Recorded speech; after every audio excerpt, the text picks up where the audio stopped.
Kiai Haji Abdurrahman Wahid atau yang akrab dipanggil Gus Dur lahir di Jombang, Jawa Timur pada tanggal 7 September 1940. Ia lahir dengan nama Abdurrahman Ad-Dakil yang berarti sang penakluk.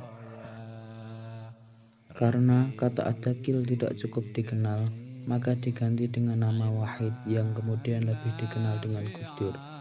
Gus adalah panggilan kehormatan khas pesantren kepada seorang anak kiai yang berarti abang atau mas. Gus Dur adalah anak pertama dari 6 bersaudara. Ia lahir dari keluarga yang cukup terhormat. Kakek dari ayahnya, Kiai Haji Hasyim Asy'ari, merupakan pendiri Nahdlatul Ulama NU. Sementara itu, kakek dari pihak ibu, Kiai Haji Bisri Sansuri, adalah pengajar pesantren pertama yang mengajarkan kelas pada perempuan.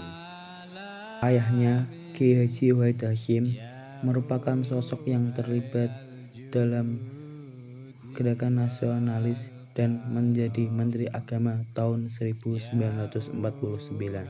Sedangkan ibunya, Nyai Hajah Sholehah, adalah putri pendiri Pondok Pesantren di Nanyar, Jombang. Gus Dur menempuh ilmu di Jakarta dengan masuk SD Kris sebelum pindah ke SD Matraman Perwali. Pada tahun 1952, ayahnya sudah tidak menjadi Menteri Agama, tetapi beliau tetap tinggal di Jakarta.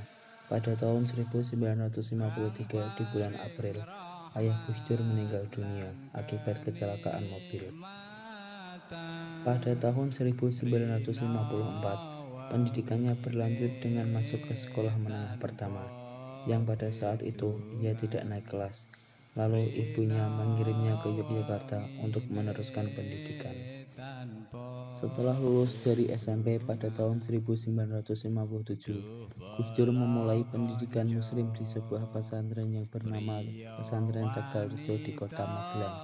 Pada tahun 1959, ia pindah ke pesantren Tabak Beras di Kota Jombang. Sementara melanjutkan pendidikannya, ia juga menerima pekerjaan pertamanya sebagai seorang guru yang nantinya sebagai kepala sekolah madrasah. Bahkan ia juga bekerja sebagai jurnalis majalah Horizon serta majalah Budaya Jaya.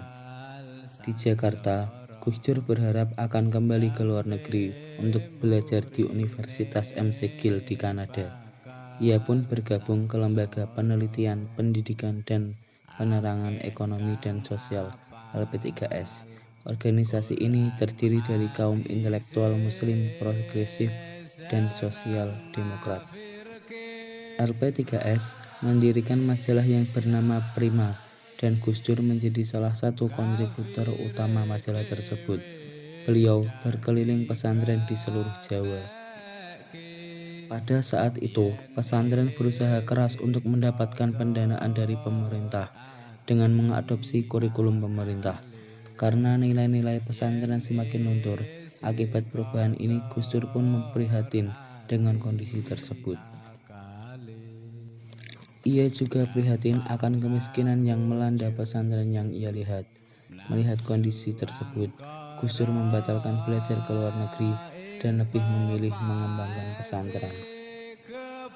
Pada tahun 1959, karirnya pun meningkat dengan menjadi seorang anggota Majelis Permusyawaratan Rakyat Republik Indonesia, dan hingga akhirnya pada tahun 1999 sampai 2001 ia menjabat sebagai Presiden Republik Indonesia.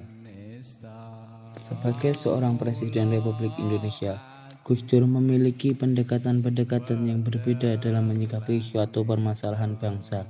Ia melakukan pendekatan yang lebih simpatik kepada kelompok Gerakan Aceh Merdeka (GAM), mengayomi etnis Tionghoa, meminta maaf kepada keluarga PKI yang mati dan disiksa, dan lain-lain. Selain itu, Gus Dur juga dikenal sering melontarkan pernyataan-pernyataan kontroversial, yang salah satunya adalah mengatakan bahwa anggota MPR RI seperti anak TK. Hanya sekitar 20 bulan Gus Dur menjabat sebagai Presiden RI, musuh-musuh politiknya memanfaatkan benar kasus Bulogate dan Bunaigate untuk menggoyang kepemimpinannya. Belum lagi hubungan yang tidak harmonis dengan TNI, Partai Golkar, dan elit politik lainnya. Gus Dur sendiri sempat mengeluarkan dekret-dekret yang berisi 1. Pembubaran MPR atau DPR.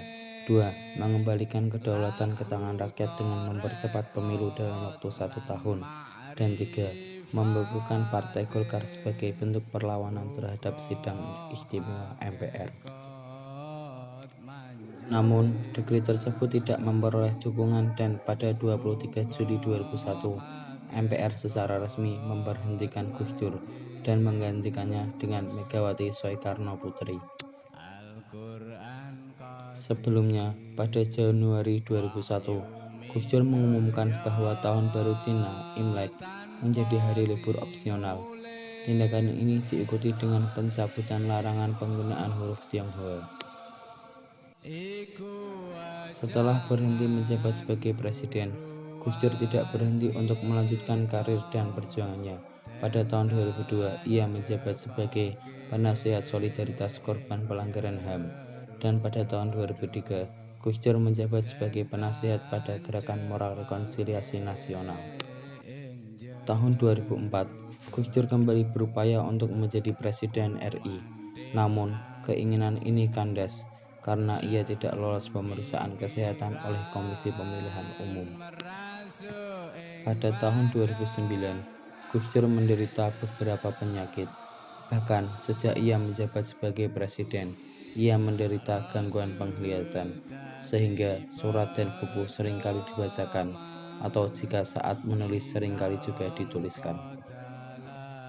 Ia mendapatkan serangan stroke, diabetes, dan gangguan ginjal.